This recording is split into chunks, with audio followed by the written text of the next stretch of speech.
nos 4 priorités, on les a vues. Et je pense que c'est toujours un défi pour nous de ne pas négliger ces priorités. Et chacun de nous, on est câblé un peu sur différentes vérités, différentes priorités. Il y en a qui sont vraiment axés sur l'adoration, d'autres sont axés sur la formation. Et ce soir, on va parler davantage des mains tendues vers le monde, qui est notre 4e geste, notre 4e priorité. Donc, l'appel à partager avec le monde l'Évangile, à partager avec le monde l'amour de Dieu qu'il a mis dans nos cœurs. Donc, c'est les défis qu'on va relever ce soir. Et donc, attends un petit peu. On a regardé un petit peu cette flèche la semaine passée de la transformation intérieure. Donc, peut-être quelqu'un peut juste expliquer pour nous la flèche, un petit peu la remontée de quoi est-ce qu'on a parlé là? Quelles sont les différentes étapes? Est-ce qu'il y a quelqu'un qui aimerait faire un petit bilan de cette flèche-là? Qu'est-ce que ça représente pour nous? Donc, je peux le faire. OK, merci. Oui. Donc, on voit le premier point, union avec Christ, qui est lorsqu'on vient au Seigneur, notre nouvelle naissance. Donc, comme la flèche le montre, on monte, puis après, on découvre la vérité en étant enseigné par les prédications, par la lecture de la Bible personnelle, par l'encouragement des frères et des sœurs dans l'assemblée ou bien où que ce soit. Donc, après ça, se débarrasser de l'ancienne manière de vivre et des désirs trompeux. Donc, si on avait des manières de vivre avant de venir au Seigneur, peut-être qu'on était quelqu'un qui s'énervait, quelqu'un qui se donne à l'alcool, à la drogue, en tout cas tout ce qu'on peut penser. Donc, on commence par débarrasser ces anciennes manières de vivre et les désirs trompeuses, parce qu'on l'a expliqué que notre chair a toujours des désirs qui ne sont pas toujours de bons désirs dans tout le temps. Après ça, s'en vient le renouvellement de l'intelligence. Penser maintenant de la manière de Dieu, selon ce que la Bible dit. Comment est-ce qu'on doit traiter les gens? Comment est-ce qu'on doit relater avec les uns les autres? Et l'apogée de tout ça, c'est de revêtir la nouvelle vie avec de nouveaux désirs et de nouveaux comportements. Maintenant, les choses qu'on a apprises, que ce soit avec l'enseignement, que ce soit en renouvelant notre intelligence, maintenant, notre vie va refléter ses comportements et ses désirs. Merci beaucoup. Il est bien fait, hein? Donc, bravo Germain, c'est très, très bien. Et je pense que c'est là on voit qu'il y a tout un processus, hein, que cette transformation-là que Dieu veut opérer dans nos vies, dans nos cœurs, c'est pas quelque chose d'une shot, hein? C'est pas quelque chose qui arrive magiquement. On devient chrétien et voilà, tout d'un coup, on est une nouvelle personne, on vit pour la gloire de Dieu et tout ça. Il y a tout un cheminement de transformation que Dieu propose. Et je pense que ça, c'est quelque chose qu'on a besoin de souligner, qu'on doit collaborer avec Dieu dans cette vision-là de transformation de nos cœurs et de nos vies. Et ce rythme-là que Germain a expliqué, le non, de se débarrasser de l'ancienne vie, la prise de position contre les mensonges, contre les anciennes habitudes qui dictaient nos vies avant, et la nouvelle programmation intérieure, la nouvelle façon de penser, les nouvelles attitudes, n'est-ce pas, une nouvelle disposition que tu vas cultiver. Et pour faire tout ça aussi, il faut revêtir une nouvelle façon d'être. Il faut que le comportement accompagne aussi la nouvelle vie. Donc, il y a des engagements, il y a des pratiques qu'il faut mettre en place dans nos vies pour renforcer justement le travail de Dieu dans nos cœurs. Donc, ça, c'est quelque chose de très important pour nous. Et on a vraiment besoin les uns des autres pour nous aider les uns les autres dans ce cheminement-là. Donc, c'est un peu ce qu'on fait dans ce cours.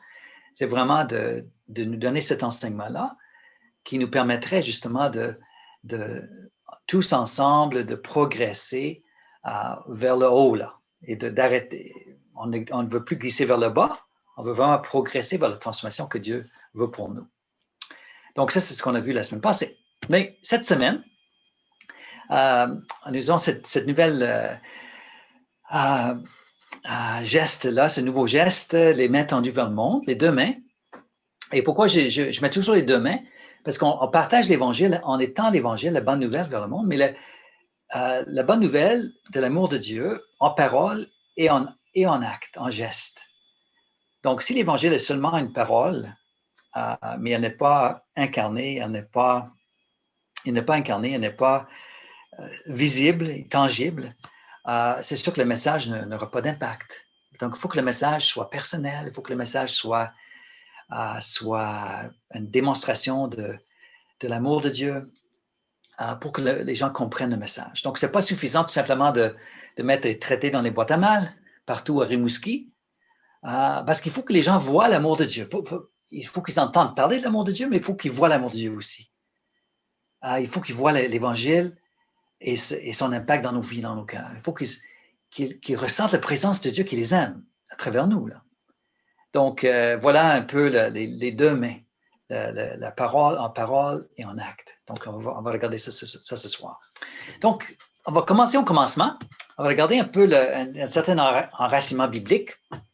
Donc, on voit que l'Évangile ne commence pas, ou la promesse de l'Évangile ne commence pas seulement avec Jésus, mais il y a un enracinement très profond bibliquement. Et ceux qui ont suivi le cours Kairos, vous avez regardé un peu ces choses. Donc, Genèse chapitre 12, quelqu'un veut lire le passage pour nous? Genèse 12, l'Éternel dit à Abraham, va-t'en de ton pays, de ta patrie et de la maison de ton père dans le pays que je te montrerai. Je ferai de toi une grande nation, je te bénirai, je rendrai ton nom grand et tu seras une source de bénédiction. Je bénirai ceux qui te béniront et je maudirai ceux qui te maudiront et toutes les familles de la terre seront bénies en toi. Mm-hmm. Donc, vraiment, on voit que Dieu commence ici, parce que les 11 premiers chapitres du mois du livre de Genèse, c'est un peu assez brutal, hein? Les 11 premiers chapitres en Genèse, on voit la chute, on voit la dégradation humaine, on voit le tour de Babel, on voit toute cette rébellion contre Dieu. Mais avec Abraham, on voit que Dieu commence son projet de bénir et de restaurer le monde. C'est sûr qu'il a commencé ça avant, mais on voit que ça commence à prendre forme ici dans la personne d'Abraham.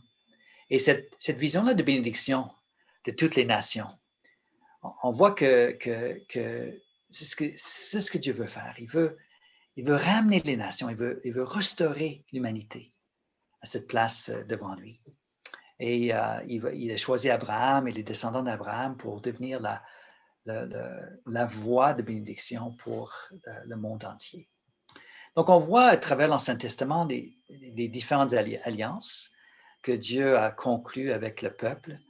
Et ces alliances-là nous apprennent beaucoup sur l'œuvre de Dieu, sur le plan de Dieu. Donc, on a l'alliance avec Noé, donc la promesse de Dieu qu'il ne détruira plus la terre par le déluge. Donc, on voit que Dieu s'engage envers l'humanité avec Noé. Donc, avec Abraham, on voit que son alliance devient plus personnelle. Son alliance devient vraiment une alliance qui parle de bénédiction. Donc, ça commence à prendre une forme beaucoup plus concrète avec la vie d'Abraham. Donc, on voit plusieurs générations plus tard, on voit l'alliance avec Moïse, avec tout le peuple de Dieu, quand Dieu a donné la Torah, il a donné la loi à son peuple. Et il a donné tout aussi, surtout avec la Pâque, il a libéré le peuple de son esclavage.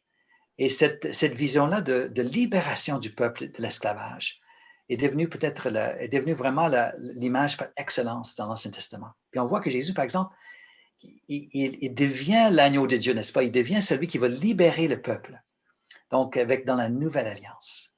Donc, cette ancienne alliance avec Moïse, c'est comme un précurseur du sang de Jésus qui va finalement libérer le peuple, nous libérer des péchés pour nous entrer dans la relation intime avec Dieu. Donc, l'alliance aussi avec David, la promesse du Messie qui vient avec comme étant le fils de David. Donc, on voit que cette promesse était là. Donc, le peuple d'Israël soupirait après une nouvelle alliance. Donc, il soupirait après l'accomplissement. Ils avaient connu certaines richesses dans l'alliance avec Dieu, mais ils soupiraient après une nouvelle alliance. Donc, on va lire juste quelques versets en Jérémie, où on parle justement de cette nouvelle alliance que Dieu voulait conclure avec son peuple. Donc, quelqu'un veut lire? Jérémie 33. Voici les jours viennent, dit l'Éternel, où je ferai avec la maison d'Israël et la maison de Juda une alliance nouvelle. Non comme l'alliance que je traitais avec leur père le jour où je les saisis par la main pour les faire sortir du pays d'Égypte. Alliance qu'ils ont violée, quoique je suis leur maître, dit l'Éternel. Continue. Oh, OK. Mais voici l'alliance que je ferai avec la maison d'Israël. Après ces jours-là, dit l'Éternel, je mettrai ma loi au-dedans d'eux, je l'écrirai dans leur cœur et je serai leur Dieu, ils seront mon peuple. Celui-ci n'enseignera plus son prochain, ni celui-là son frère, en disant « Connaissez l'Éternel, car tous me connaîtront, depuis le plus petit jusqu'au plus grand, dit l'Éternel. Car je pardonnerai leur iniquité et je ne me souviendrai plus de leurs péchés. » Oui. Donc, c'est des versets extraordinaires, hein? Puis on voit que cette nouvelle alliance promise est une alliance où ce que Dieu désirait pour le peuple, elle a finalement habité dans le cœur du peuple. Et que, donc, la loi ne serait plus une imposition, mais il serait écrite sur notre cœur. Et donc, cette intimité avec Dieu, je serai leur Dieu, ils seront mon peuple. Donc, on voit cette pleine restauration, cette connaissance intime de Dieu que Dieu veut offrir non seulement à quelques personnes, mais à tout le peuple. Donc, cette vision-là de la nouvelle alliance, on voit que Jésus, quand il arrive sur la scène, sa vision est vraiment et son appel, sa mission est vraiment d'établir cette nouvelle alliance avec nous, son peuple. Donc, Luc 4. Quelqu'un peut lire. Jésus trouva l'endroit où il était écrit « L'Esprit du Seigneur est sur moi, parce qu'il m'a oint pour annoncer une bonne nouvelle aux pauvres. Il m'a envoyé pour guérir ceux qui ont le cœur brisé, pour proclamer aux captifs la délivrance et aux aveugles le recouvrement de la vue, pour renvoyer libres les opprimés, pour publier une année de grâce du Seigneur. » Alors il commença à leur dire « Aujourd'hui, cette parole de l'Écriture que vous venez d'entendre est accomplie. » Amen. Donc, c'est des versets extraordinaires. Hein? Puis on voit que Jésus, il partage dans la synagogue à Nazareth, justement, il partage cette vision. Voici sa raison d'être, voici son appel. Et il va ancrer son appel profondément dans cette promesse en Isaïe, cette promesse de bénédiction, de guérison, de délivrance. Et même cette année de grâce du Seigneur dont il parle ici, c'est vraiment là la vision de jubilé. Et je ne sais pas si vous connaissez un petit peu l'image de jubilé dans l'Ancien Testament, mais l'année de jubilé, c'était l'année où ceux qui avaient fait de mauvais choix, ceux qui se sont endettés, ils ont été pardonnés. Donc, ceux qui ont dû vendre leur terre à cause de leurs dettes, leur terre revenait. Donc, c'était une année de grâce, une année de pardon de dettes. Et les gens pouvaient retourner sur leur propre terre. Donc, c'était vraiment une année de pardon et de grâce. Et c'est vraiment intéressant parce que la citation que Jésus fait ici, il coupe la citation là, avec une année de grâce. Parce que la prochaine phrase en Isaïe est un jour de colère du Seigneur. Donc, Jésus ne cite pas cette partie-là. Il arrête sa citation là avec une année de grâce. Pourquoi? Parce que le jour de colère du Seigneur, le jour du jugement, ce n'est pas le jour d'aujourd'hui. Mais Jésus va nous entrer dans un temps de grâce, de pardon, de vie. Donc, et quand il dit cette vérité est accomplie, cette parole est accomplie. Donc, Jésus est venu pour inaugurer cette année de grâce et ce temps de grâce, cette époque de grâce dans laquelle nous sommes encore aujourd'hui. Amen. Amen. Amen. Donc, je veux juste vous montrer ce dessin ici qui nous montre un petit peu la façon que Dieu travaille, à travers l'histoire. Donc, je vous donne un portrait un peu global de l'œuvre de Dieu. Puis on va cibler davantage aussi le message de l'Évangile, mais ça nous permet de comprendre davantage. Donc, on voit que Dieu, quand nous lisons bien le récit biblique, on voit que Dieu commence avec toute l'humanité. Il commence avec, donc, vous voyez que c'est un genre d'entonnoir. Donc, on commence très large avec toute l'humanité. On a Noé et sa famille qui sont sauvés. Mais là, on va encore plus précis. On va dans la personne d'Abraham. Et ce n'est pas tous les fils d'Abraham, donc ce n'est pas Ishmaël, mais c'est Isaac qui est choisi. Donc, on voit qu'il y a un retrécissement dans l'Ancien Testament. Donc ce n'est pas tous les fils d'Abraham, c'est Isaac qui reçoit la bénédiction. Et même, on a les 12 fils d'Isaac, de Jacob, qui reçoivent justement la bénédiction et qui sont les enfants d'Israël. Et même, je n'ai pas remarqué, mais Isaac avait ses 2 fils, mais donc ce n'est pas Isaü qui est choisi, n'est-ce pas? Mais c'est plutôt Jacob qui est choisi avec ses 12 fils. Mais même quand les 12 tribus arrivent dans la terre promise, ils s'installent dans la terre promise, mais on voit qu'avec le temps, les 10 tribus du Nord sont exilées en Assyrie, n'est-ce pas? Et seulement les tribus du Sud, Juda et Benjamin, demeurent. Donc on voit que il y a un retrécissement de plus en plus, même dans l'Ancien Testament. Et ce n'est pas tout le monde qui revient de l'exil non plus en Babylone, mais il y a certains restes qui reviennent, les exilés qui viennent de retour. Puis quand on arrive au temps de Jésus, là, il y a un petit reste fidèle qui demeure seulement. Mais là, Jésus arrive.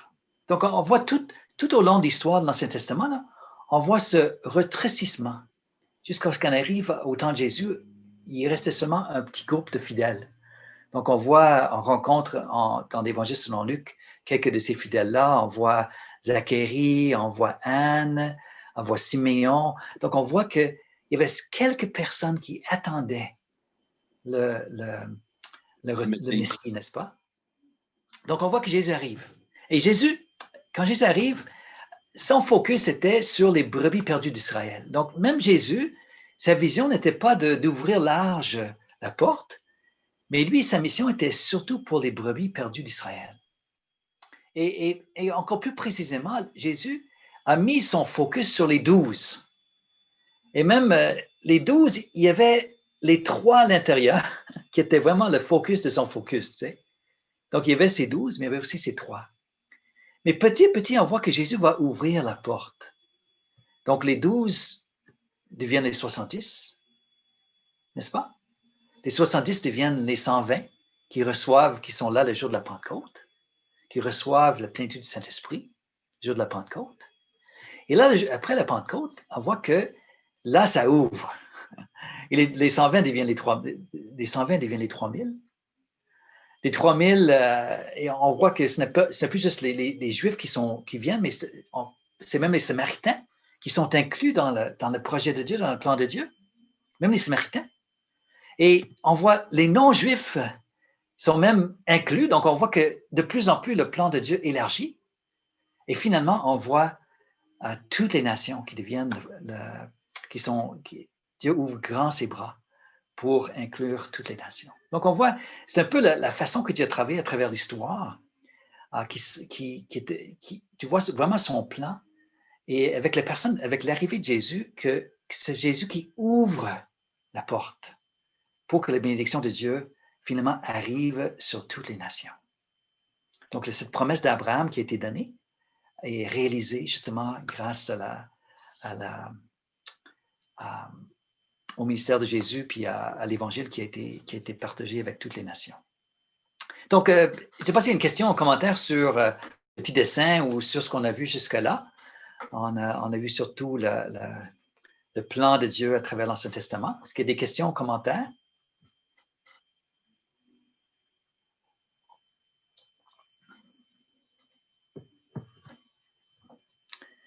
Ça va? D'accord, on va aller maintenant dans plus précisément dans le mandat que Dieu nous confie. Donc, on va regarder peut-être notre passage clé qui est connu par tout le monde, mais on va souligner quelques aspects importants, ce mandat que Jésus nous confie. On appelle ça l'ordre suprême, la grande commission. C'est différentes façons de parler de ce mandat que Jésus nous confie. Quelqu'un va lire? Oui, je peux lire. Merci. Donc, Matthieu 18, le verset 18. Jésus s'étant approché leur parla ainsi. Tout pouvoir m'a été donné dans le ciel et sur la terre. Allez, faites de toutes les nations des disciples, les baptisant au nom du Père, du Fils et du Saint-Esprit, et enseignez-leur à observer tout ce que je vous ai prescrit. Et voici, je suis avec vous tous les jours jusqu'à la fin des mondes. Amen. Donc, ce qui est vraiment spécial dans ce passage bien connu. Donc, je vais souligner quelques faits importants dans le passage. Donc, premièrement, nous voyons que Jésus dit « Toute autorité m'a été donnée sur la terre et dans les cieux ». Donc, le mot grec pour autorité, c'est vraiment le mot exousia, comme vous voyez là. Mais ça veut dire deux choses. Ça veut dire le droit d'agir et la capacité d'agir. Donc, Jésus, avec sa mort, sa résurrection, son exaltation, il a toute autorité lui revient. Donc, il devient le roi. Il devient celui qui est Seigneur sur la terre. Donc, il a le droit d'agir, il a la capacité d'agir. Et donc, cette autorité, il l'a. Donc, quand nous arrivons avec l'Évangile, nous n'arrivons pas en notre nom, mais nous arrivons au nom de celui qui est mort et ressuscité. Donc, ça, c'est la première chose qu'on voit dans ce passage important. Donc, faites des disciples. Donc, nous voyons ici le verbe clé. Et si vous savez comment décrire certains mots, l'impératif, c'est le mot « faire des disciples ». Donc, et les trois phrases complémentaires, verbes complémentaires, en allant, en baptisant et en enseignant. Donc, vraiment, le mot central dans ce passage-là, c'est vraiment cet appel-là à faire des disciples. Et on le fait comment? En allant, en baptisant et en enseignant. Donc, c'est ça que le passage nous dit. Donc, toute cette vision de baptême aussi, baptisé dans le nom. Donc, le nom du Père, du Fils et du Saint-Esprit. Donc, c'est vraiment cette nouvelle identité. Donc, un disciple est premièrement celui qui a cette nouvelle identité. Il est baptisé, il est plongé dans cette nouvelle identité. Et cette identité-là qui vient, l'identité de la Trinité finalement, le Père, le Fils et le Saint-Esprit. Donc, ça, c'est la première chose le lancement dans la vie du disciple est vraiment ce pas-là de baptême. Et là, la promesse qui vient à la fin dans ce passage, et je suis avec vous tous les jours, jusqu'à la fin du monde. Donc, le passage commence avec l'autorité de Jésus. Donc, il est au-dessus de nous. Il a tout pouvoir. Et il est aussi avec nous. Donc, c'est vraiment spécial. Là. Il a l'autorité. On vient en son nom. Mais il vient aussi avec nous. Donc, c'est sa présence avec nous aussi qui est là. Donc, c'est vraiment extraordinaire ce passage. Donc, on voit que quand Dieu nous appelle à faire des disciples, il nous envoie avec un équipement. Il nous envoie avec un plan d'attaque, mais il nous envoie aussi avec sa présence, avec son autorité et sa présence. Donc, voilà quelque chose de spécial qu'on voit dans ce passage. Mais on va voir aussi d'autres ressources que Dieu nous donne. Donc, quelqu'un va lire Luc 24. Les ressources. Et il leur dit, ainsi il est écrit que le Christ souffrirait et qu'il ressusciterait des morts le troisième jour, et que la repentance et le pardon des péchés seraient prêchés en son nom à toutes les nations, à commencer par Jérusalem. Vous êtes témoins de ces choses. Mais voici, j'enverrai sur vous ce que mon Père a promis. Mais vous, restez dans la ville jusqu'à ce que vous soyez revêtus de la puissance d'en haut. Amen. Donc, c'est vraiment spécial quand on voit l'appel à partager l'Évangile. Ce n'était pas un appel à trouver en dedans de nous-mêmes le courage, le don, la capacité de suivre cet appel-là. Et c'est vraiment, ça vient de la puissance du Saint-Esprit. Mais on voit que Jésus souligne ici vraiment les points centraux, puis on va regarder davantage les points centraux. Quelle est l'essence du message de l'Évangile? Et on voit déjà dans ces versets la place centrale de la croix et de la résurrection. Et donc, la croix et la résurrection, c'est vraiment le cœur de notre message parce que voilà ce que Dieu a fait dans la personne de Jésus-Christ. On va parler davantage de ça aussi. Donc, Dieu nous a envoyé Jésus qui a pris nos péchés sur la croix et qui a vaincu la mort avec la résurrection. Et maintenant, avec sa mort et sa résurrection, il y a une puissance qui a été libérée. Et quelle est cette puissance-là?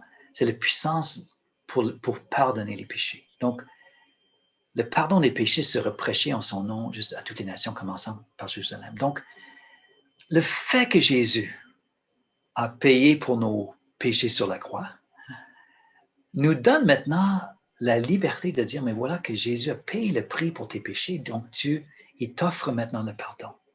Donc, tu n'es plus obligé toi-même de porter le poids de tes péchés, parce que Jésus a porté ce poids-là sur la croix. Donc voilà le message du pardon, le message que Jésus a porté le poids, le brisement, la souffrance de l'humanité sur lui, nous donne ce courage-là d'annoncer que le pardon aux gens et la restauration. Et c'est sûr que la place aussi de la repentance, on va voir, ça va revenir souvent, qu'il faut que l'être humain quand même reçoive ce don-là, qu'il abandonne ses péchés. S'il veut être délivré de ses péchés, il faut les abandonner, n'est-ce pas? Donc la repentance ouvre la porte au pardon des péchés. Donc on voit aussi cette place importante de la repentance et il souligne également, et comme on a déjà dit, l'importance du Saint-Esprit qui nous donne la capacité de parler en son nom. L'apôtre Paul le dit, Romains 1, verset 16, quelqu'un va lire?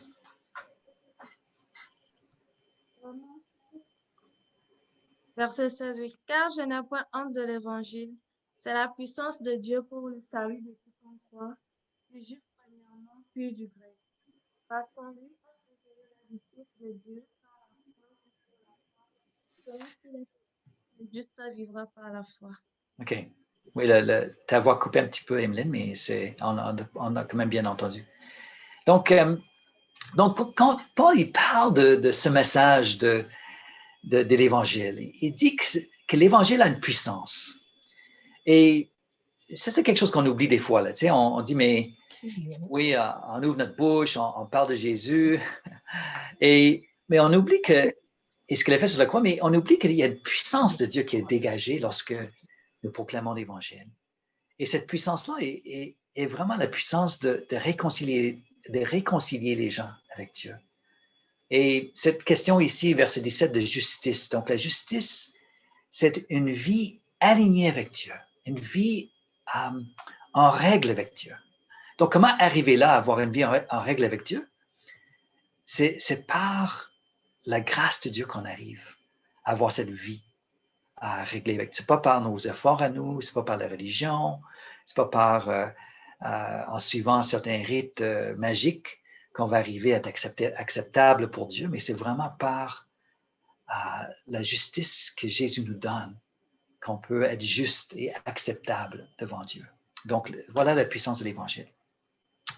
Et donc, cette délivrance dont il parle ici, le salut, quand on lit le mot salut, ça veut dire qu'on a été délivré dans le passé de nos péchés, on n'est plus esclave de nos péchés, on vit aujourd'hui dans cette délivrance-là, puis un jour, on vivra une pleine délivrance aussi. Donc, le salut comprend tous ces aspects-là aussi.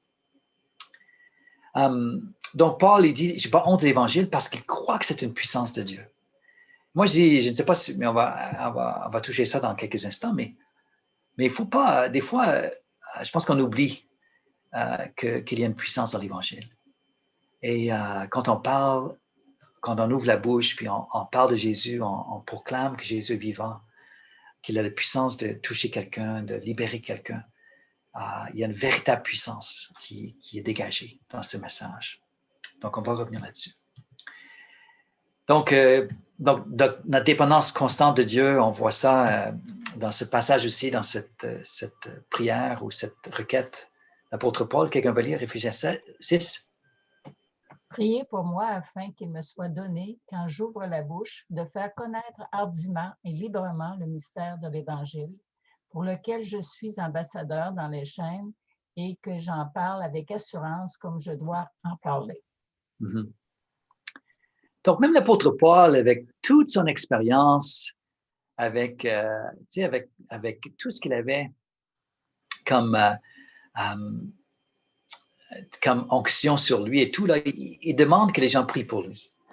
Donc, ça, c'est vraiment quelque chose qui devrait nous encourager parce qu'on voit que si Paul avait besoin de prière, à plus forte raison nous, n'est-ce pas? Quand nous ouvrons la bouche pour parler à nos voisins, pour parler à nos membres de notre famille, et on a besoin vraiment que l'Esprit de Dieu nous guide dans ce que l'on dit. Paul avait besoin de cette direction qui vient du Seigneur. Il a besoin de prière justement pour savoir comment parler, puis d'avoir ce courage de parler aussi. Donc, à plus forte raison, nous. Donc, on va terminer la soirée ce soir, pas tout de suite, là, c'est sûr, mais dans la prière, parce qu'on a besoin justement de cette hardiesse, de cette sagesse, comment parler en son nom. Donc on voit également un autre passage, l'apôtre Paul, il parle de son attitude, de sa disposition du cœur quand il partageait l'Évangile. Donc, quelqu'un va lire ici 1 Corinthiens 2. Pour moi, frère, lorsque je suis allé chez vous, ce n'est pas avec supériorité de langage ou de sagesse que je suis allé vous annoncer le témoignage de Dieu, car je n'ai pas eu la pensée de savoir parmi vous autre chose que Jésus-Christ, et Jésus-Christ crucifié. Moi-même, j'étais auprès de vous dans un état de faiblesse, de crainte et de grand tremblement. Et ma parole et ma prédication ne reposaient pas sur les discours persuasifs de la sagesse, mais sur une démonstration d'esprit et de puissance, afin que votre foi soit fondée non sur la sagesse des hommes, mais sur la puissance de Dieu. Amen. Donc, ce que j'aimerais souligner dans ce passage, c'est vraiment cette humilité avec laquelle l'apôtre Paul il voyait son rôle. Verset 3, là, j'étais auprès de vous dans un état de faiblesse, de crainte et de grand tremblement. Et je ne sais pas si ça vous encourage, mais ça m'encourage, là. Parce que ça veut dire que quand je suis auprès des gens, je n'ai pas besoin d'être sûr de moi-même, puis d'être en contrôle et de faire semblant d'avoir toutes les réponses. C'est pas l'attitude. Hein. Puis les gens ne sont pas stupides. Hein. Si on arrive avec une prétention en montrant qu'on est quelqu'un, puis qu'on a toutes les réponses, là, c'est sûr qu'ils vont voir que ce n'est pas quelque chose de réel. Ils ne seront pas attirés par le message dans ce temps-là. Mais si on arrive vraiment là, humainement, là, avec nos faiblesses, nos craintes, nos doutes, c'est là où je pense que le Seigneur peut parler à travers ça. Donc, ça, c'est quelque chose qui m'encourage quand nous pensons à notre partage de l'Évangile.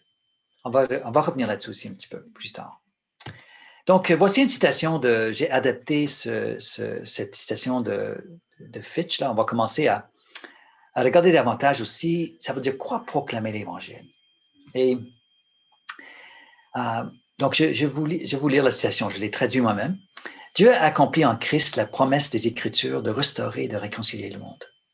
Christ est mort pour nos péchés et par sa mort, sa résurrection et son ascension, il a renversé l'autorité du prince de ce monde. Il a vaincu les effets néfastes du péché et il a défait la mort. Il est assis maintenant à la droite de Dieu et la nouvelle création est enclenchée. Les choses anciennes passent, toutes choses deviennent nouvelles. Tous ceux qui répondent à cette bonne nouvelle et reconnaissent Jésus comme Seigneur et Sauveur entrent dans ce plan de Dieu de réconcilier le monde à lui-même. Ils reçoivent la puissance pour devenir enfants de Dieu et toute l'autorité pour parler et agir en son nom. Donc voilà, c'est juste les points, c'est l'Évangile dans un paragraphe. Et on voit par exemple que Jésus a vraiment accompli quelque chose d'extraordinaire. Et maintenant, il nous invite à entrer dans son plan et à devenir nous-mêmes des prédicateurs ou ceux qui proclament cet évangile. Donc, la proclamation de l'évangile, ce n'est pas la même chose que l'enseignement. Hein? C'est quelque chose de particulier quand nous pensons à la proclamation de l'évangile. Donc, nous disons, en d'autres mots, nous disons que un nouveau monde naisse et apparaisse devant nos yeux et dans nos vies. Donc, Jésus est venu pour ouvrir un nouveau monde, un monde de réconciliation avec Dieu, un monde où le pardon de Dieu est libéré dans la vie des gens, où les gens peuvent être libérés de leurs craintes, de leurs doutes, de l'emprise du péché. Donc, la proclamation de l'Évangile, c'est que nous déclarons que Jésus est vivant. Nous déclarons qu'il a la puissance sur tout ce qui empêche les gens de vivre pleinement dans leur vie. Et la proclamation, c'est bien toujours un peu c'est un livre que j'ai tiré des choses, le titre, c'est Faithful Presence, donc une présence fidèle. C'est vraiment un très bon livre sur notre appel à vivre et à partager l'Évangile. Donc, la proclamation est comme une déclaration, une description de la réalité. Jésus est Seigneur et il règne. Et on peut dire sur le problème que tu vis actuellement, sur la dépression qui t'accable, sur les doutes, sur les craintes. Donc, nous proclamons que Jésus règne. Et voilà, et ce n'est pas quelque chose qu'on a besoin de convaincre les gens. On le dit, Jésus règne, il est puissant, il est victorieux, il est ressuscité. Donc, ça fait partie de la proclamation. Donc, notre réponse, qu'est-ce qu'on fait avec cette proclamation-là? Voilà, c'est pas entre nos mains, ça. Mais allons-nous lui faire confiance, nous soumettre à son autorité, entrer dans la réalité de son règne? Donc, c'est ça. C'est toujours été une question quand l'apôtre Paul a proclamé l'Évangile dans différents endroits en tant que missionnaire. Certains recevaient le message, n'est-ce pas? Et d'autres n'étaient pas très réceptifs au message. Tu sais? Donc, il a proclamé l'Évangile et ce n'est pas tout le monde qui va ouvrir son cœur à cette proclamation-là. Puis cette ouverture du cœur, ce n'est pas entre nos mains. Donc, il faut attendre l'invitation. Sommes-nous des hôtes habitant le monde comme témoins de sa présence? Donc, si nous arrivons devant quelqu'un et la personne ne veut rien savoir, il ne veut pas entendre parler de Jésus, là, puis si nous forçons la note, à quoi ça va servir finalement? Donc, nous sommes là comme invités. Et si la personne ouvre son cœur, si la personne est bien disposée, voilà, ça nous donne l'occasion pour proclamer l'Évangile et témoigner de sa présence, de sa puissance dans la vie de quelqu'un. Donc, on n'a pas des prédicateurs qui forcent la porte, qui font avaler les gens, qui ne veulent rien savoir, qui ne veulent pas manger, ce qu'ils ne veulent pas manger, là. De toute façon, qu'est-ce que ça va donner, là? Qu'est-ce que ça va donner? si nous forçons la porte, tu sais, ça ne va rien donner. Donc, il faut vraiment, moi je dirais une chose que j'apprends là, créer des relations, bâtir des ponts. Et quand les gens ouvrent leur cœur, voilà où l'occasion de proclamer l'Évangile se présente à nous. Donc, ça, c'est vraiment quelque chose que j'aimerais souligner. Donc, je veux être très pratico-pratique ce soir, là. Et je veux vous donner un petit dessin qui vous aide à partager l'Évangile, d'accord? Donc, je veux pas que ce soit juste... je veux vous donner quelque chose, puis c'est très simple, avec la main. Donc, il y a 5 points, 5 doigts. Donc, ça peut vous donner une esquisse ou un échafaudage pour partager l'Évangile avec quelqu'un. Donc, vous êtes prêts là? Je vais vous montrer ça. Donc, premièrement, nous avons un Dieu, le pouce là, nous avons un Dieu créateur. Un Dieu créateur qui nous aime, qui a créé ce monde, qui a créé l'humanité et qui désire avoir une relation avec nous. Donc, nous, là, l'homme, là, ou la femme, là, c'est l'index, d'accord? Donc, Dieu nous a créés pour être en relation avec lui. Donc, quand il nous a créés, là, il a créé l'être humain à son image, avec toute cette capacité de vivre en relation avec lui. Mais qu'est-ce qui est arrivé? C'est qu'il a connu, cette relation a été brisée. Donc, le faux prince de ce monde, le menteur, quelqu'un a menti à Adam et Ève, donc l'histoire est dans la Bible, et ils ont retiré leur confiance de Dieu. Ils se sont rebellés contre Dieu, puis la relation a été brisée. Donc, la rupture entre l'être humain et Dieu a eu lieu. Et voilà, le péché, le brisement est entré dans l'humanité. Donc, cette rupture avec Dieu a eu lieu. Donc, qu'est-ce que Dieu a fait? Le majeur, donc la chose la plus importante que Dieu a fait, là, il a envoyé son Fils pour nous réconcilier. Donc, qu'est-ce qu'il a fait? Dieu a envoyé son Fils vers nous pour nous montrer son amour et pour nous réconcilier avec le Père. Donc, Dieu a envoyé son Fils vers nous pour nous réconcilier avec le Père. Et comment il a fait ça? Il nous a enseigné, il nous a montré son amour, il est mort sur la croix. Pour nous, il est ressuscité pour nous ramener à Dieu, pour nous faire goûter au pardon et pour nous réconcilier avec Dieu. Dieu a tant aimé le monde qu'il a donné son Fils, afin que quiconque croit en lui ne périsse point, mais qu'il ait la vie éternelle avec Dieu. Mais l'histoire n'est pas terminée là. Il y a aussi la réponse de foi. Donc ça, c'est le doigt. N'est-ce pas, c'est l'annulaire aussi. Donc, n'est-ce pas, donc le doigt, j'ai pas porté, ma bague est trop grande, donc je ne la porte pas ce soir, j'aurais dû la porter là. Mais je vois que j'ai mis la bague sur la photo là. La bague est là. Donc, ce qui va très bien, il faut qu'il y ait une réponse de l'être humain. Pour que cette réconciliation soit forte, il faut qu'on réponde à cette... Dieu nous a montré son amour, mais il faut qu'il y ait une réponse d'amour de notre part. Qu'on lui ouvre notre cœur. Dieu nous aime et on lui donne une réponse d'amour. On dit oui pour le suivre et être réconcilié avec lui. Donc, voilà que notre engagement à nous va souder cette réconciliation avec Dieu. Et le petit doigt, là, c'est quoi? C'est les petits pas d'obéissance qu'il faut faire maintenant. Donc, nous faisons partie d'une nouvelle famille.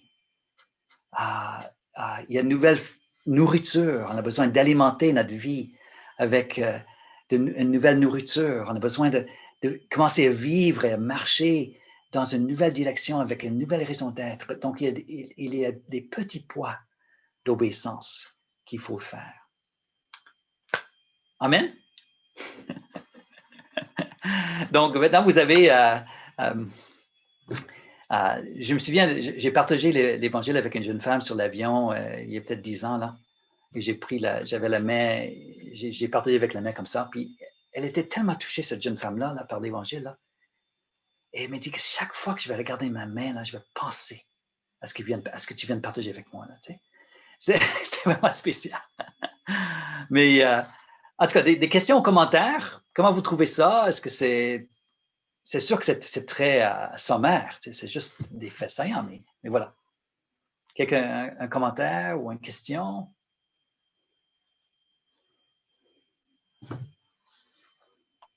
C'est la réalité. Oui. Je veux dire, c'est le plan du salut, finalement, qui est représenté là-dedans.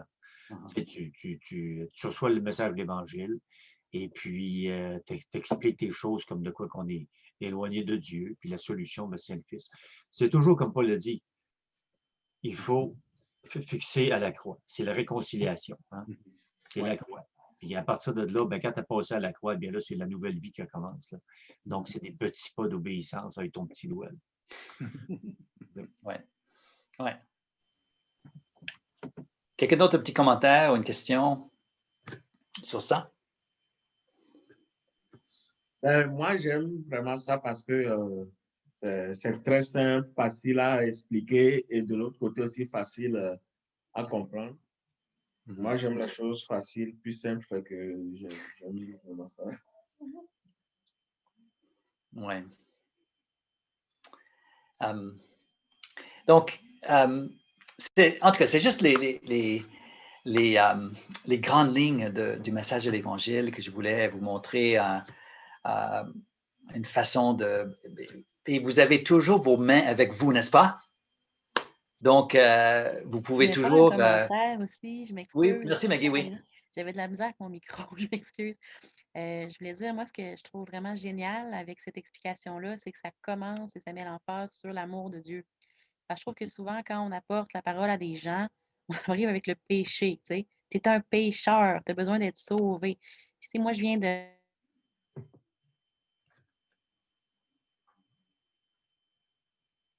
Oh, ça a coupé. Oui, ça a coupé. Hein. T'es plein du mal et de plein de choses. Alors que quand on met l'emphase sur hey, Dieu t'aime, puis Dieu veut que tu sois là avec lui, puis Dieu veut que tu aies une vie meilleure. Il ne veut pas te faire suivre, il ne veut pas que ta vie soit plus compliquée. Il t'aime, dans le fond, il veut te guider. Fait que je trouve que l'idée de la main ici, j'adore ça. Dans le fond, Dieu, il t'aime, il a toujours voulu t'aimer. Il y a eu le faux prince, il y a eu un bris, puis tout le reste. C'est parce que justement Dieu t'aime et essaie de te ramener à lui encore. Fait que j'adore vraiment l'image à cause de ça. Amen. Et je pense que c'est ça, cette idée-là que Dieu est à notre recherche. Puis tout le message de la Bible, hein, je pense que même j'ai entendu là, que quelqu'un a dit que le message, si on pouvait résumer le message de la Bible dans une phrase, là, c'est Dieu à la recherche de l'être humain. Donc, voilà le message de la Bible. Donc, si on commence sur cette note-là, c'est quand même, je pense que on représente aussi très bien le message de la Bible aussi. Ça va? Donc, j'aimerais ça qu'on avance un peu plus aussi parce que on partage le message de l'Évangile, mais moi, j'aimerais souligner aussi, il y a une dimension très importante de l'Évangile, peut-être qu'on n'a pas tendance à souligner. Et c'est vraiment le combat spirituel et la dimension aussi de voir les gens libérés du mensonge de l'ennemi, de l'emprise de l'ennemi dans leur vie. Et je pense qu'il y a tout un ensemble de forces là, qui retiennent les gens dans la captivité. Et je pense que on voit bibliquement vraiment que le combat pour l'Évangile est un combat spirituel. Puis j'aimerais ça mettre l'accent là-dessus et ça va nous orienter aussi pour un temps de prière pour terminer la soirée. Là. Donc, le verset de l'Ancien Testament le plus cité dans le Nouveau Testament, c'est celui-ci. Donc, quelqu'un veut lire les versets pour nous? C'est le psaume 110. Pardon, je n'ai pas noté les références là. Le psaume 110. Parole de l'Éternel à mon Seigneur, assis-toi à ma droite jusqu'à ce que je fasse de tes ennemis ton marchepied. L'Éternel étendra de Sion le sceptre de ta puissance, domine au milieu de tes ennemis. Amen. Donc, vous savez qu'il y a beaucoup de versets qui sont cités dans le Nouveau Testament, n'est-ce pas? Mais le psaume 110, verset 1, c'est le verset le plus cité dans le Nouveau Testament. Extraordinaire, hein? Donc, cette vision-là du Seigneur Jésus qui va faire de ses ennemis son marchepied, qui va mettre ses ennemis sous ses pieds. Et c'est vraiment cette vision-là de victoire spirituelle sur les forces du mal qui est un élément clé dans la proclamation de l'Évangile. Donc, on va lire quelques versets juste pour souligner cette vérité-là. Quelqu'un va lire Luc 10 pour nous? Luc 10. Les 70 reviennent avec joie, disant, « Seigneur, les démons même nous sont soumis en ton nom. » Jésus leur dit, « Je voyais Satan tomber du ciel comme un éclair. Voici, je vous ai donné le pouvoir de marcher sur les serpents et les scorpions, et sur toute la puissance de l'ennemi, et rien ne pourra vous nuire. » Donc, cette petite phrase-là, là, je voyais Satan tomber du ciel comme un éclair.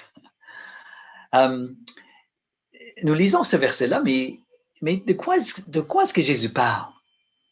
Il parle du fait que Satan a perdu sa place d'autorité. Quand les disciples ont proclamé la délivrance au nom de Jésus, puis les gens ont été délivrés de la puissance de l'ennemi, il dit finalement, Jésus dit, Satan a perdu sa place, puis la véritable autorité est encore entre les mains de l'être humain, entre les mains de l'homme. Donc, le pouvoir que Dieu nous donne sur la puissance de l'ennemi, c'est un élément clé dans notre compréhension de l'Évangile. Et je pense qu'il faut voir également cette dimension-là. Je suis moi-même beaucoup interpellé par cet aspect de l'Évangile aussi, peut-être que je pense que nous avons tendance à négliger. Donc, on va lire un autre passage biblique en Éphésiens 1. Donc, il y a deux diapos ici. Quelqu'un va lire pour nous? Éphésiens 1. Je ne cesse de rendre grâce pour vous. Je fais mention de vous dans mes prières, afin que le Dieu de notre Seigneur Jésus-Christ, le Père de gloire, vous donne un esprit de sagesse et de révélation dans sa connaissance, qu'il illumine les yeux de votre cœur pour que vous sachiez et quelle est envers nous qui croyons l'infinie grandeur de sa puissance, se manifestant avec efficacité par la vertu de sa force. Continue. Il l'a déployé en Christ en le ressuscitant des morts et en le faisant asseoir à sa droite dans les lieux célestes, au-dessus de toute domination, de toute autorité, de toute puissance, de toute dignité et de tout nom qui peut être nommé non seulement dans le siècle présent, mais encore dans le siècle à venir. Il a tout mis sous ses pieds et il l'a donné pour chef suprême à l'Église, qui est son corps, la plénitude de celui qui remplit tout en tous. Donc, l'apôtre Paul, il dit quelque chose de très important ici. Il parle de l'exaltation de Jésus-Christ au-dessus de toutes les puissances imaginables. Toute puissance, toute dignité, toute domination, toute autorité. Jésus est au-dessus de toutes ces puissances-là. Il a tout mis sous ses pieds. Donc, vous voyez notre verset là, notre verset célèbre se retrouve encore ici là. Il a tout mis sous ses pieds, ces puissances-là. Donc, il est au-dessus de ces puissances-là. Et ce qui est extraordinaire, c'est que Paul prie que nous puissions comprendre que cette puissance est maintenant notre puissance aussi. Et même si vous lisez le chapitre suivant, nous avons il nous a ressuscités ensemble, verset 6, il nous a fait asseoir ensemble dans le lieu céleste en Jésus-Christ. Donc, Satan tombe du ciel et nous sommes exaltés au ciel à sa place. Donc, ça, c'est la vision biblique. Satan a perdu son autorité et nous avons maintenant l'autorité avec Jésus dans le lieu céleste. Est-ce que je peux entendre un amen là-dessus? Merci. Tu vois ça? Donc, nous avons Paul nous donne cette vision-là de cette autorité spirituelle que nous avons. Et c'est une autorité qui est très, très importante pour nous. Et la l'autorité, comment nous allons exercer cette autorité-là? Et là, on voit la place de la prière. Et même l'apôtre Paul, il dit, il priait pour les Éphésiens, parce qu'il savait que même cette réalisation-là, que nous avons l'autorité, ça va venir seulement par l'Esprit de Dieu. Ça ne va pas venir par une bonne prêche, là.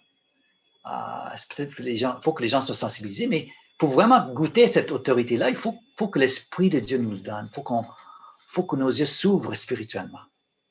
Donc, la prière nous ouvre les yeux sur qui on est et sur notre autorité aussi avec Jésus, mais ça nous donne également la capacité de parler avec autorité en son nom. Donc, j'ai une citation ici. Je vais vous laisser. Donc, c'est une citation vraiment qui parle de cette place de la prière comme une arme spirituelle.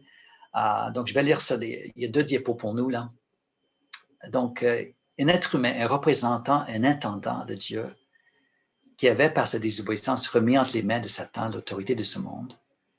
Donc, la prière, c'est... OK, donc, je prends la citation un peu mi-chemin, là, mais il dit, nous sommes maintenant des représentants. Mais le problème, c'est qu'on avait, par la désobéissance, on avait mis entre les mains de Satan l'autorité de ce monde, par la désobéissance. Et à cause de ça, le monde a été plongé dans la malédiction et le péché, avec notre collaboration.